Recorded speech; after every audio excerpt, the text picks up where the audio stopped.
Selamat malam sahabat misteri, pada video kali ini kita akan membahas tentang kisah mistis tentang bis hantu. Tapi sebelum melanjutkan videonya jangan lupa tekan tombol subscribe dan lonceng agar channel ini bisa berkembang dan bisa update video terbaru dari TV Misteri.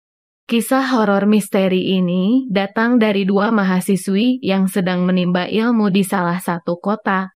Kedua mahasiswi ini sebut saja namanya Rani dan Ira. Dilansir dari kanal YouTube Sejuta Kisah pada 18 Oktober 2022, mungkin bagi seseorang yang sudah terbiasa menaiki bus malam, sebaiknya cerita horor ini dijadikan sebagai bentuk kehati-hatian supaya tidak terjadi lagi. Pada hari itu tepatnya hari Jumat menjelang sore, Rani dan Ira baru menyelesaikan UAS, ujian akhir semester di kampusnya. Setelah selesai, Rani mengutarakan niatnya kepada Ira bahwa dia ingin berlibur dengan cara pulang kampung ke rumahnya. Namun, hari itu sore, Ira pun melarang Rani untuk melakukan perjalanan pada malam itu juga dan sebaiknya pergi pada besok pagi. Rani yang bersikeras ingin pulang kampung itu pun tak menggubris perkataan temannya Ira dan tetap membereskan baju-bajunya. Malam itu, pukul 21.00 waktu Indonesia Barat, Rani meminta Ira yang sedang terkantuk-kantuk untuk mengantarkan dirinya menuju terminal bus yang hanya berjarak sekitar 15 menit dari kos-kosan mereka. Saat mereka tiba, suasana terminal itu sunyi dan terlihat hanya beberapa orang saja. Ne dan Ira memutuskan untuk menunggu bus keberangkatannya di depan terminal saja, supaya tidak terlalu sepi. Cerita mistis pun dimulai saat bus itu datang. Rina pun berpamitan kepada Ira dan berterima kasih karena sudah mengantarkannya menuju terminal. "Hati-hati ya, kabari selama di perjalanan," kata Ira. "Iya, kamu juga hati-hati, nanti aku kabarin." Logo Soreang Li Sura Selasa, 18 Oktober 2022 20.02 waktu Indonesia Barat SERAM. Kisah mistis mahasiswi yang tidak sadar naik bus hantu Ramdhani SERAM. Kisah mistis mahasiswi yang tidak sadar naik bus hantu ilustrasi, bus kosong yang horor. Twitter Soulgov. Suarasorang.id. Kisah horor misteri ini datang dari dua mahasiswi yang sedang menimba ilmu di salah satu kota. Kedua mahasiswi ini sebut saja namanya Rani dan Ira. Dilansir dari kanal YouTube Sejuta Kisah pada 18 Oktober 2022, mungkin bagi seseorang yang sudah terbiasa menaiki bus malam, sebaiknya cerita horor ini dijadikan sebagai bentuk kehati-hatian supaya tidak terjadi lagi. Pada hari itu, tepatnya hari Jumat menjelang sore, Rani dan Ira baru menyelesaikan UAS, ujian akhir semester di kampusnya. Setelah selesai, Rani mengutarakan niatnya kepada Ira bahwa dia ingin berlibur dengan cara pulang kampung ke rumahnya. Baca juga kronologi tragedi maut tenggelamnya KM Tampomas II, ratusan orang hilang namun hari itu sore. Ira pun melarang Rani untuk melakukan perjalanan pada malam itu juga dan sebaiknya pergi pada besok pagi. Rani yang bersikeras ingin pulang kampung itu pun tak menggubris perkataan temannya Ira dan tetap membereskan baju-bajunya. Malam itu, pukul 21.00 waktu Indonesia Barat, Rani meminta Ira yang sedang terkantuk-kantuk untuk mengantarkan dirinya menuju terminal bus yang hanya berjarak sekitar 15 menit dari kos-kosan mereka. Saat mereka tiba, suasana terminal itu sunyi dan terlihat hanya beberapa orang saja. Rina dan Ira memutuskan untuk menunggu bus keberangkatannya di depan terminal saja, supaya tidak terlalu sepi.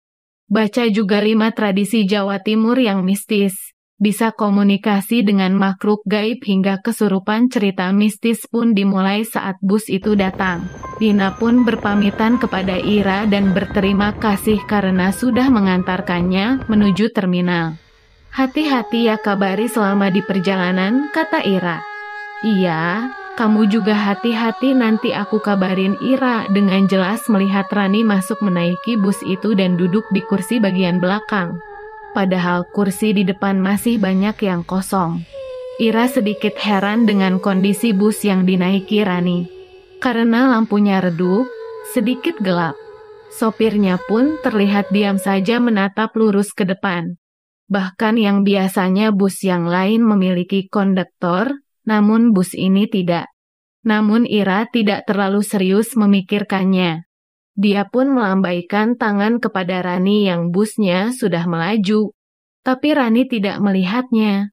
Diprediksi mungkin Rani akan sampai ke kampung halamannya sekitar 2 jam kemudian. Ira kemudian kembali pulang menuju kosannya dengan menaiki motor yang dia bawa. Tiba-tiba Ira merasakan merinding yang tidak biasa di sekujur tubuhnya. Tapi Ira berpikir mungkin karena jaket yang dia gunakan malam itu terlalu tipis makanya dia kedinginan. Ira pun melaju meninggalkan terminal bus dan kembali ke kosannya. Sesampainya di kosan, Ira menyapa bapak penjaga kosan yang senyum di depan dan memarkirkan motornya lalu masuk ke kosannya. Ira yang sudah mengantuk pun berbaring di atas kasur. Tapi sebelumnya dia mengecek HP untuk menanyakan kabar Rani. Tapi Rani tidak membalas. Setelah menunggu lama, Ira pun akhirnya tertidur pulas. Tepat pukul 00 waktu Indonesia Barat tengah malam. Ira yang sedang tertidur dikagetkan dengan suara ketukan pintu yang begitu keras.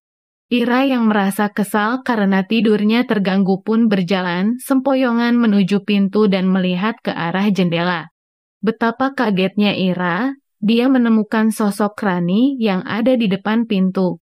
Hati Ira bergetar memikirkan bahwa Rani tadi sudah naik bus, harusnya dia sudah sampai di kampung halamannya. Ira pun membuka pintu dan melihat Rani dengan kondisi wajah pucat pasi dan menangis sejadi-jadinya. Ira bertanya mengenai apa yang terjadi tapi tidak ada jawaban. Rani masih terus menangis. Malah semakin kencang tangisannya, membuat perasaan Ira gelisah dan was-was. Melihat itu, Ira menyuruh Rani masuk dan berbaring di kasurnya dan mengambilkan air minum untuknya. Malam semakin larut, keduanya masih dalam keadaan diam. Ira tahu Rani belum siap untuk menceritakan apa yang terjadi malam itu. Hingga tak sadar, keduanya pun jatuh tertidur. Keesokan harinya di pagi hari, keduanya sudah bangun. Tapi Rani belum juga berbicara apa-apa. Ira pun pergi memasak sarapan untuk mereka berdua. Setelah itu, Rani pun mulai berbicara dan menyuruh Ira untuk berada di dekatnya. "Ra, sini duduk di dekatku." Rani mulai bercerita tentang apa yang dialaminya malam kemarin. Rani mengatakan pada saat dia masuk, dia sudah tidak lagi melihat Ira. Padahal menurut Ira, dia jelas-jelas menunggu dan bahkan melambaikan tangan kepadanya saat bus itu berangkat. Rani memilih kursi di belakang karena itu juga kebiasaan dia saat naik bus. Tapi, suasana yang redup membuat Rani tidak dapat melihat dengan jelas wajah para penumpang di bus itu. Suasana bus yang sunyi dan sedikit gelap. Penumpang pun tidak ada satupun yang berbicara. Pikir Rani karena sudah malam, mungkin mereka lelah karena perjalanan. Rani menunggu kedatangan konduktor, biar dia bisa istirahat dengan bebas tanpa diganggu. Namun, konduktor itu pun tidak kunjung datang. Sehingga Rani yang duduk di dekat jendela pun menatap keluar dan tak sadar dia tertidur. Di tengah perjalanan, Rani terbangun. Namun, suasana bus menurutnya tidak lazim. Sangat sunyi dan semakin gelap. Rani tidak dapat melihat wajah para penumpang. Mereka malah terlihat seperti bayangan hitam. Rani merasakan rasa dingin merinding menjalar di sekujur tubuhnya. Dia berusaha menenangkan diri dengan melihat ke arah luar. Tapi jalanan yang dia biasa lihat menuju kampung halamannya terlihat sangat berbeda. Rani tidak kenal dengan jalan itu, setiap rumah, Setiap bangunan yang dia lihat sama sekali tidak ada pada jalan menuju kampungnya. Keanehan yang dirasakan oleh Rani semakin menjadi-jadi saat dia melihat orang-orang di pinggir jalan itu menggunakan pakaian tradisional. Juga dengan rumahnya seperti rumah pada zaman dahulu. Rani kemudian berdiri untuk memastikan jalan yang dia lalui. Namun yang dia lihat semakin aneh. Dia seakan tersesat di tempat yang terasing yang tidak pernah dia lalui. Kemudian bus itu berhenti. Para penumpang yang terlihat seperti bayangan karena pakaian yang mereka gunakan serba hitam itu pun semuanya turun dari bus. Rani yang menggigil ketakutan mendadak tubuhnya terasa benar-benar kaku tidak bisa digerakkan. Nafasnya sesak, dia benar-benar ketakutan. Dia mencoba sebisanya untuk berdoa dengan melantunkan ayat-ayat suci dia tahu dari dalam hatinya. Kemudian dia mulai bisa kembali menggerakkan tubuhnya. Sebelum bus itu kembali melaju terlalu jauh, Rani memutuskan untuk turun. Rani berlari ke sana kemari menjauhi bus hantu itu. Ternyata, selama lebih dari 2 jam perjalanan tadi, Rani belum pergi dari terminal sama sekali. Apa yang dilihatnya saat itu, terminal itu sudah tidak ada orang dan lebih sepi dari sebelumnya. Rani pun melangkah lebih jauh untuk meminta pertolongan. Sampai akhirnya ada ojek malam yang sedang mangkal tidak jauh dari tempatnya. Dia pun memutuskan untuk naik dan meminta ojek itu mengantarkannya ke kosan. Mendengar kisah mistis itu, Ira pun ikut ketakutan dan merinding. Ternyata Rani semalam menaiki bus hantu yang bahkan dia tidak pergi kemana-mana dan tetap berada di terminal. Besoknya, Rani pun pulang ke kampung halamannya. Tapi tidak lagi menggunakan bus malam, melainkan dijemput langsung oleh keluarganya ke kosan.